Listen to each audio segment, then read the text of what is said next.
Welcome everyone to episode 11 of Underrated Underdogs. This is your host, Dolapo, coming at you. How is everyone doing today in virtual studio? Brandon, how are you doing, bro? I'm good. The Patriots are hot. Things are looking good for this team. I'm feeling really good about the push to the end of the season. Hey, look at my guy. Last week he was saying the Patriots could make the playoffs, and look at you guys. Just look at this guy's smiling like ear to ear right now. Jin, how are you doing, man? Doing great. Glad that Diggs got another interception. Um, Overall, the Falcons are dead, and excited for this week. Are you really excited for this week? Because you guys are playing the Chiefs next week. So I don't know. I How you mean, feeling? we know that Patty Mahomes is gonna throw at least 2 picks in that game, so we're gonna be all right. Ooh, this guy's calling it already. You know what? If you're calling out odds already, why don't you take us through our last week bets? Last week we went pretty well. Obviously, we had the boys, had the Patriots, and some other games. We started to see, the start seeing bigger spreads, and it seems like the underdogs are winning quite a bit. So again, that's where we're going to be most focusing on is some of the underdogs that we see that are priced not according to their markets. Hey, we're all about the underdogs here, anyway. Look at us, the underrated underdogs. And to get those premium picks, as usual, follow us on Instagram at underrated FTFW. Once again, that is underrated FTFW. We've got a great show, a packed show for you guys today. So why don't we get jump right into things with the Texans? News came out this week that Miami pretty much offered the house for Deshaun Watson. Obviously, Deshaun hasn't played a single game this season because of the sexual assault allegations that are kind of over hovering over his head right now.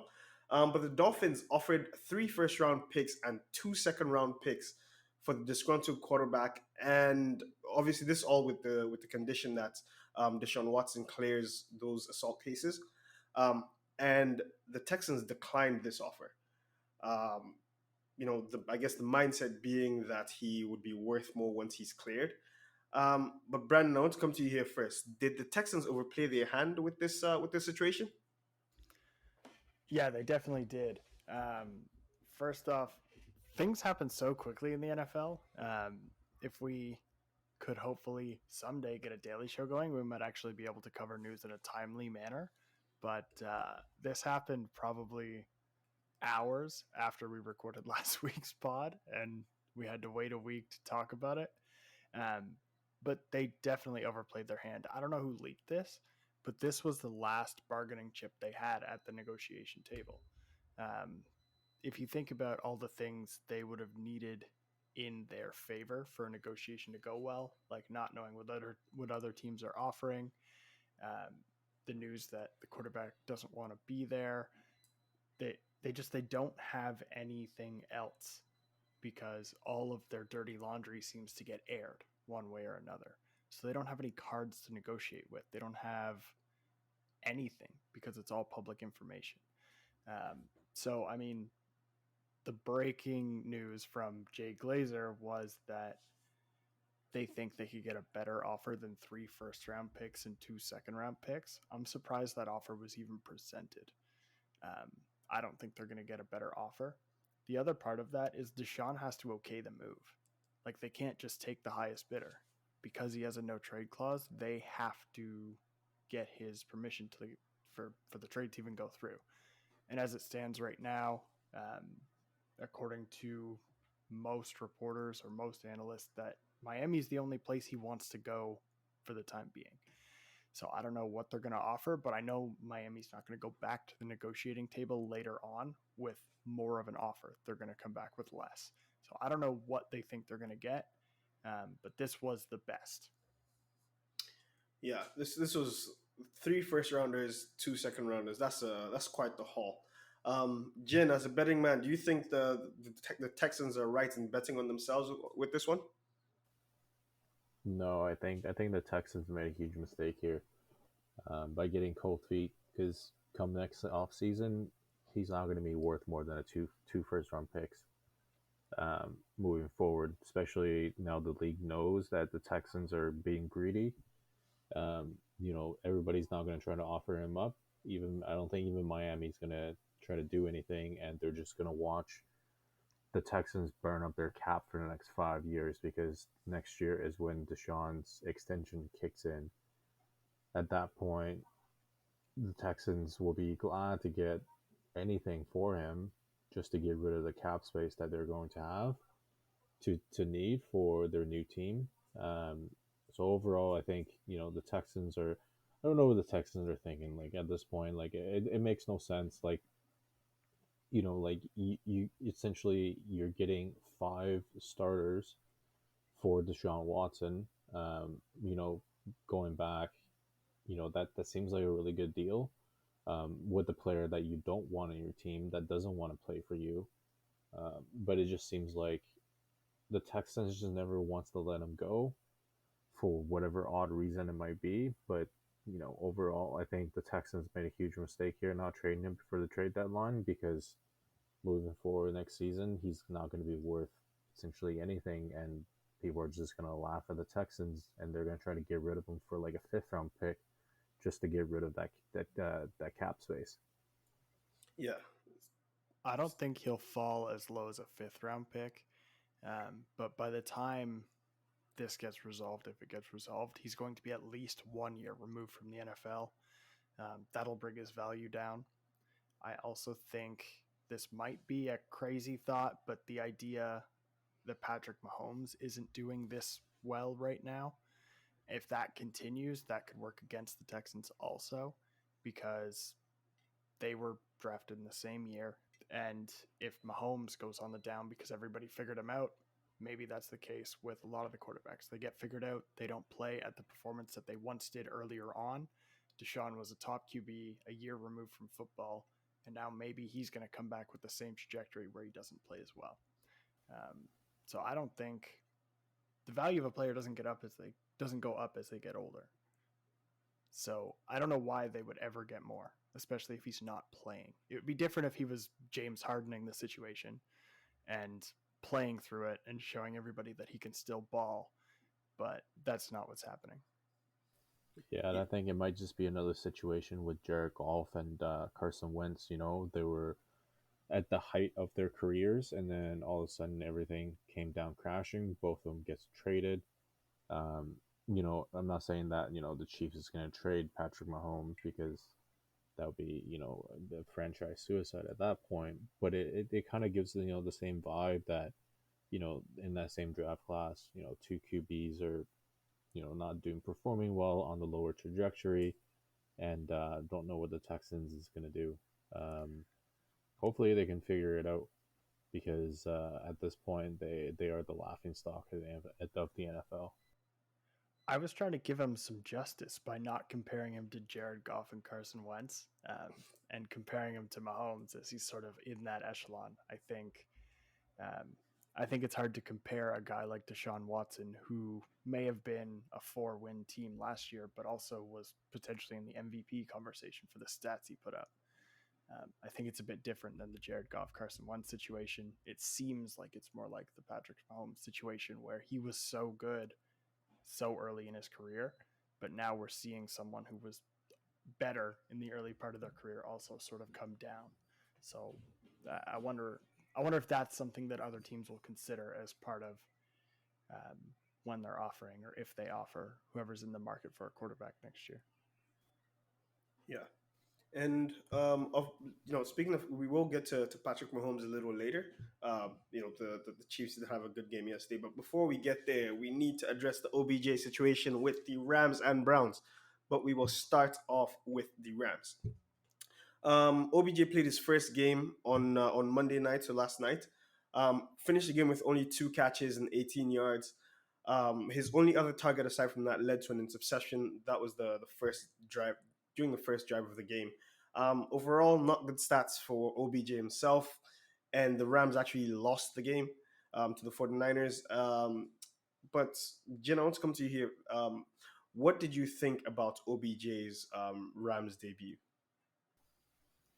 I turned off the game after essentially the first quarter. Um, it just seems like the Rams are just confused. They don't know what's going on. OBJ is on the sidelines trying to yell at his teammates and everything. It just seems like it's gonna grow into a toxic environment, and everybody's gonna throw up in riots. When they lose another game. Um, I think there's definitely some coaches to blame at the Rams organization, and I also think that you know the personality of OBJ does not fit well with the Rams, especially after seeing him on the sideline, yelling, throwing shit, things like that. Overall, I think OBJ made a terrible mistake of going to the Rams. I mean, I hate to say it, but the only place that can sorting these things out would be the Pats, would be the Patriots to kind of sorting out these behavioral issues, because at this point it seems like OBJ does not care about football at all. He cares about his image a lot more than himself. His talents are there, but we have seen countless talented players, because of behaviors or off field issues, they get cut from the team, and then never gets another chance. The problem is, if it doesn't work out here, he's going to have to try and AB his situation. What I mean by that is, like, Antonio Brown obviously burnt a bridge with the Steelers and then the Raiders, and then the Pats took him and he fucked that up. And then the only reason he was even put on another team is because a quarterback vouched for him. Obviously, Tom Brady brought him in and he lived at his house. I think he still is. And so that's the only reason he's still in the NFL. Obviously, the talent is there. We saw that last year. We've seen it this year. He was out for a bit. But the same thing could happen to OBJ, except he doesn't have a quarterback to vouch for him, unless Stafford does. So I don't really know how that could happen, but he might AB himself. The other part of that is it's his first game. He signed on Friday afternoon. So there was 3 days of learning the playbook, practicing with the team. That's not a lot. Like, if he had signed on the Monday or the Tuesday when he was cleared waivers, it would have made more sense that he's more involved in the game. But with only 3 days to prepare to fit into an offense, and obviously he has an elevated position because Woods is out, he wasn't going to get a ton of targets. He wasn't going to have a big game unless he got a big catch. He wasn't going to be a big part of that game plan. There's no way they could fit him in. So I think it's too early to tell. I do think he's got the talent. I think Stafford is a way better quarterback than Baker Mayfield.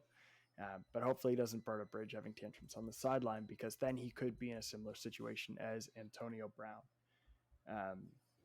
But you're right, Jin. I said it last week. I'll say it again this week. If he wanted to be the number one receiver at a good franchise, the Pats would have been a great place to come. Now, in LA, sure, he gets the star of being in Hollywood, but he is not the number one, and he's not going to be the number one. So if he's okay with that, that's great. But if he has another tantrum because he isn't the number one, no one's going to pick him up. Yeah, I definitely agree with you when it comes to the situation. Coming as from a Cowboys fan, it's both happy and sad that seeing the trajectory of OBJ. I mean, it's great that he got out of the Giants. Giants essentially, like I said last week, Giants achieved their goal. Their whole goal was to trade him to a place where his career is going to die, and his careers did die, or at least for the time being, did die in Cleveland. Overall, I mean, I think the Giants end up wasting the first round pick. I think the only person that essentially overall, if you kind of look back to the trade that they made, you know, it seems like the Browns actually got a better player by getting rid of by getting OBJ, because Olivia Vernon is actually part of the trade that went to the Browns, and he's still on the Browns roster, while the two players, as well as the first round pick that was sent to the Giants, Jabril Peppers is the only person that remains. The first round draft pick didn't work out well. The other player got cut a couple seasons ago. So, overall, I'd say that, the Giants achieved their targets or their goals. Cleveland, ended up not doing terribly on the trade, minus OBJ. And I think OBJ just needs to focus, but I don't think he can. I mean, he's in LA, has a sick mansion out there, doing all the partyings and everything like that, which we all know that can leads to many things happening. Hey, maybe never know. He might get into it on vacation, or whatever it is, and there goes his rest of his careers, and he's going to be, his legacy will be, like the crybaby of the receivers versus people remembering him for that one moment where he, made the catch. Yeah, and kind of wrapping that up with the OBJ situation, you did bring in the Browns. Wanted to touch on the Browns as well. Last week they kind of played their first game without OBJ. Ended up in a huge win against the Bengals. They dominated in that game. But that was not the case this week at all. They got absolutely manhandled by Mac Jones and the Patriots. And if you could see Brandon right now, man. If only you could see Brandon. I can't wait for this thing to turn to a video. Brandon is like smiling from ear to ear. He can't even hold himself. But yeah, the Patriots won that one pretty handedly, 45-7. Um, and obviously, he was like the Browns and Baker Mayfield are going up against a defensive mastermind in Bill Belichick. And both their star running backs were actually out injured for that game.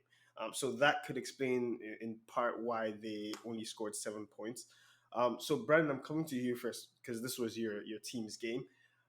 Was Sunday night's game just a blip in the in the radar for the Browns, or is that a sign of things to come for the Browns?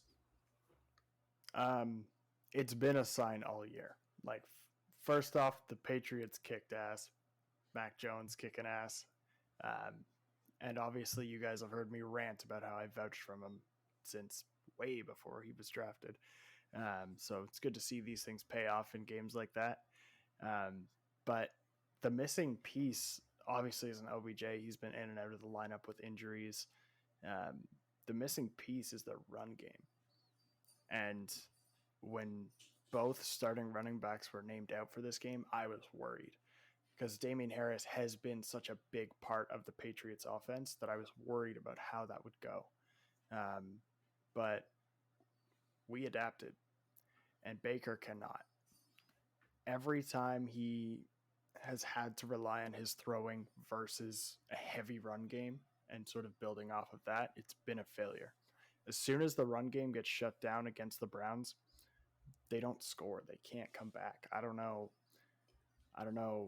why Baker is being sold as this huge next contract guy when it's very obvious that he's a game manager. So, I mean, I think the Browns are pretty high up in the Super Bowl odds to start the season. And I feel like, along with a lot of people, I wouldn't say losing hope. I never even believed it. The Browns find a way to do Browns things. And this is it. Nick Chubb gets injured. This season is going to go terribly. They need him in the lineup. They could do with or without Baker. They could do with or without OBJ. The missing piece is Nick Chubb. That's it. I mean, I definitely disagree with you that Nick Chubb is the main focus of that team. I mean, you saw what happened with the run game to start off the game. Ernest Johnston came in, did play pretty well, put up good numbers. I think it's just the overall organization is just kind of, disoriented. Baker has no idea exactly what's going on. He might have visited Urban Meyer's chop house too much on the weekends when he's not playing.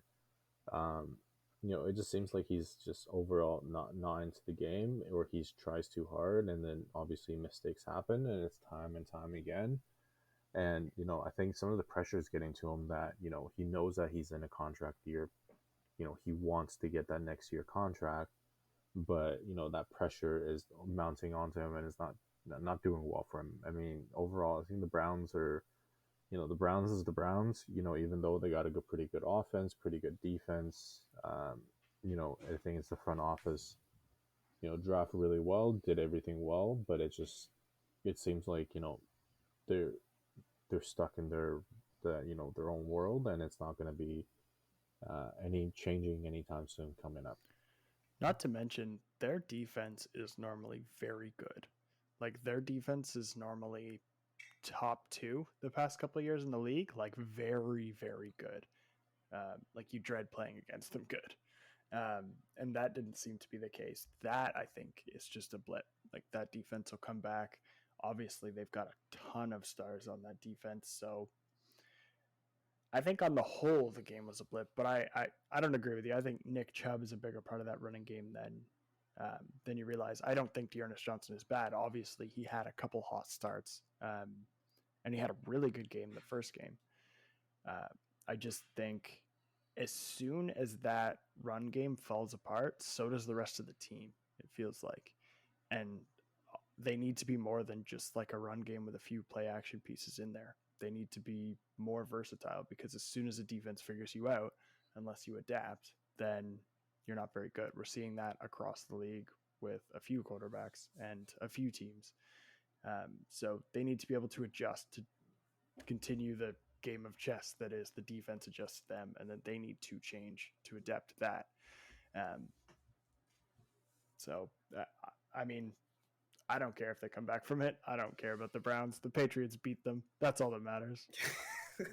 I mean, this might be an afterthought coming up, for the off season, but Browns might push for a quarterback if they see that Baker's not the solution. So, with Miami dropping out of the race for Deshaun, maybe see the Cleveland making a push for Deshaun. They have a pretty good defense, pretty good offense. Deshaun would add an extra element, with his running powers.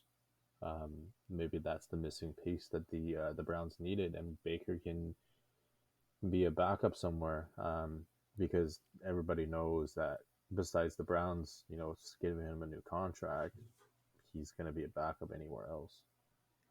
Is he going to Mitch Trubisky the situation? He's just going to end up a backup to somebody like Josh Allen?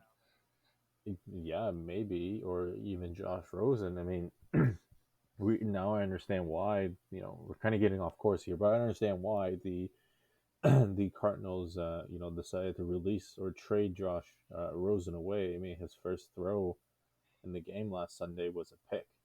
So, I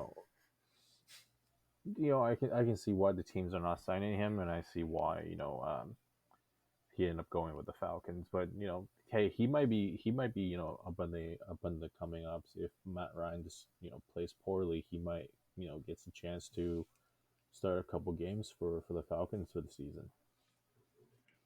I think Josh Rosen is going to be a career backup. I think his time to be a starter has come and gone.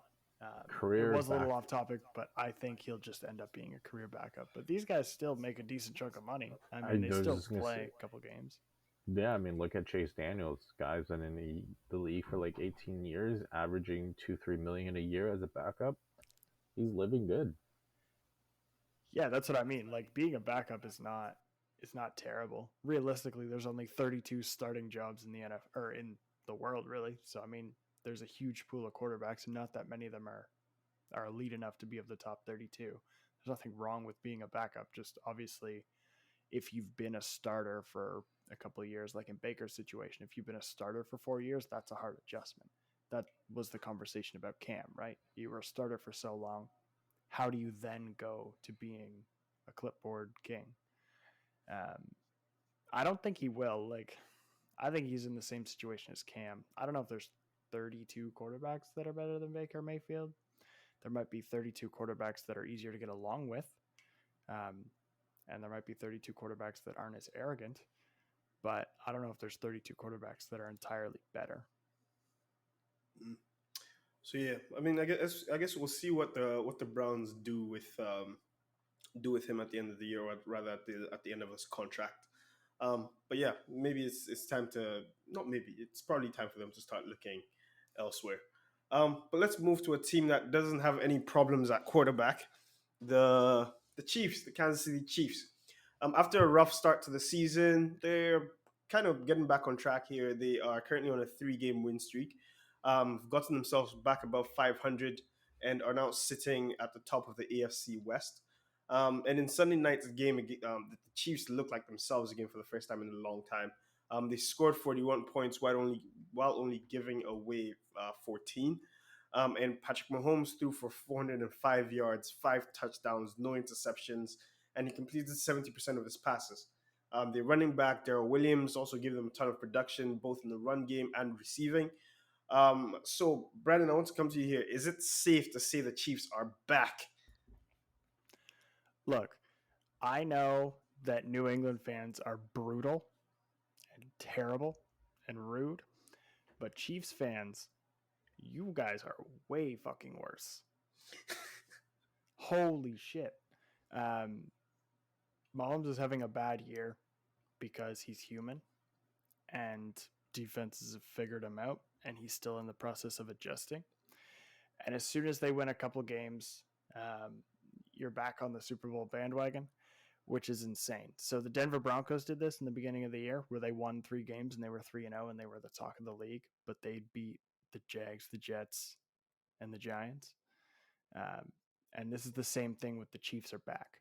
The Chiefs are back because they beat the Giants by a field goal. They beat Green Bay without Aaron Rodgers, which is basically without a quarterback. And they only scored 13. Jordan Love had 100 different attempts to try and tie that game up and just screwed them all up. Like, I would say Jordan Love lost that more so than the Chiefs won that because they only put up 13. And then the Raiders stunk this weekend. Like, they had nothing going for them. And Derek Carr looked like classic midseason meltdown Derek Carr. So, I mean, yeah, they look good on the stat sheet, but the game I'm excited for is going to be the one this weekend because that'll show if the Chiefs are truly back. Can they come back and beat a stacked, hot Cowboys team?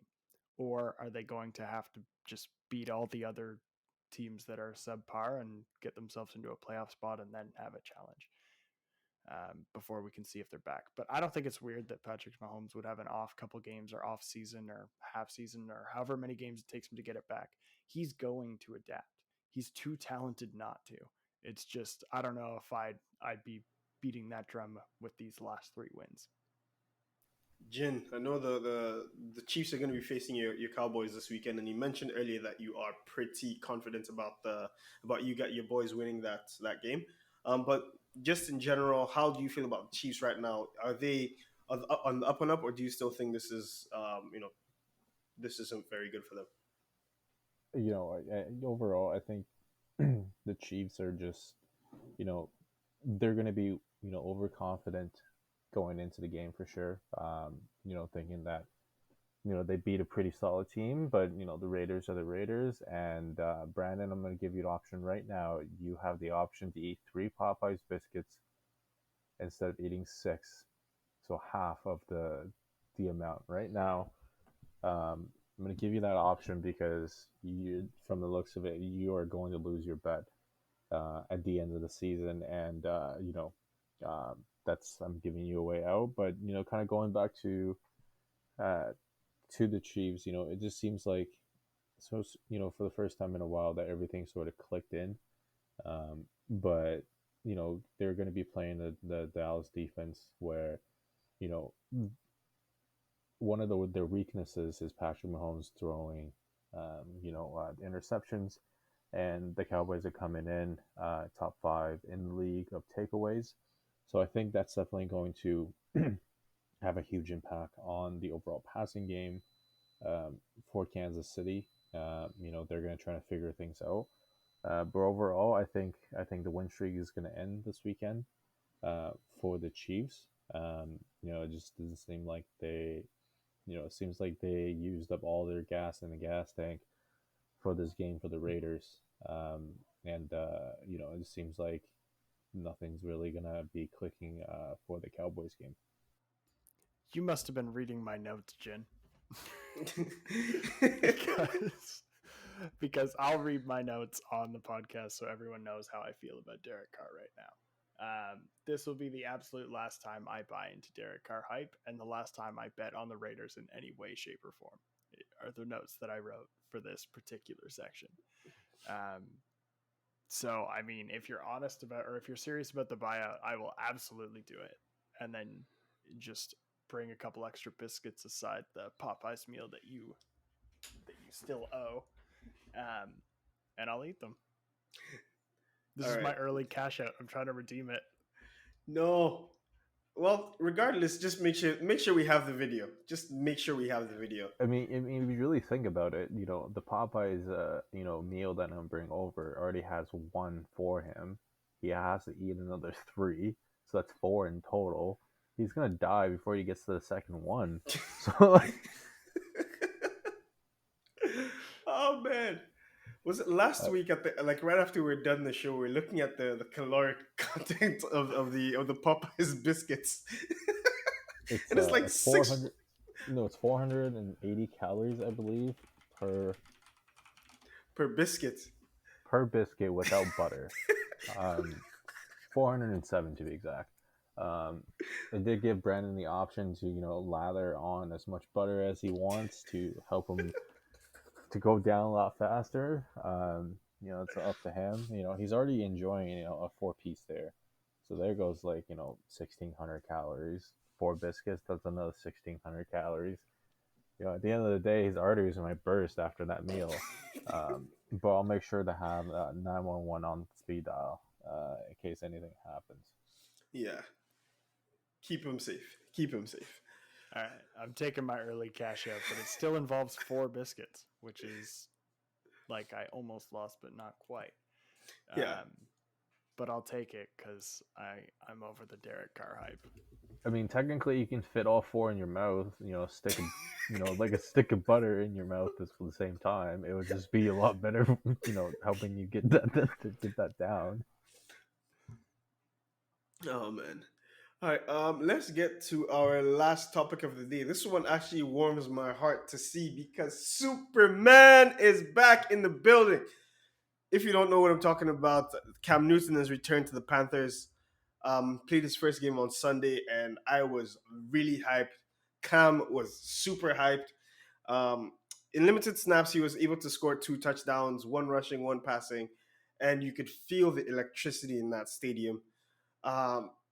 It was a very kind of short stint for him, but Brandon, I want you to grade his performance and also talk about how you think he'll fit on that Carolina team. What? He started on that Carolina Panthers team. What do you mean how he'll fit? Well, because he only played how many snaps? It was just a handful of snaps. He's going to be the starter, but he's not yet the starter. And how far do you think he can take this team? I don't think he can take this team very far this year. I think it's a little late in the season.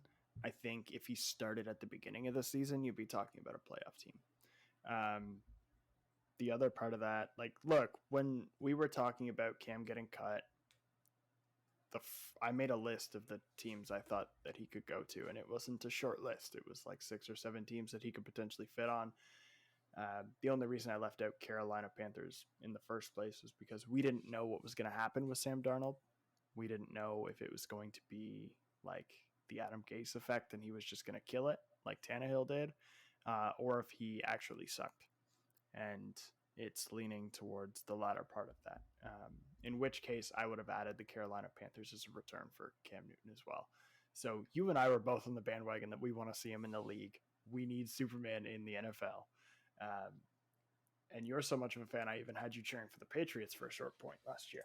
Yes, sir. So I'm super excited to have Cam back, especially I don't think I ever watched Carolina once Cam was gone. I love the idea that he's back, and even though he's not on the Patriots, the only reason he was cut was because we drafted Mac Jones. If we won enough games or Mac Jones didn't fall, I don't think Bill Belichick would have taken any chances. I think he would have kept Cam for another year. And if you watch the preseason, he was looking hot. So it was just a matter of time before somebody signed him. Obviously, he was the topic of conversation every time a quarterback left the field with an injury. It was, okay, is this Cam Newton's next spot? And I'm happy to see that he's back in the league. I think we're going to get a lot of great highlights. I just don't know if it's too late in the season to call Carolina a playoff team now.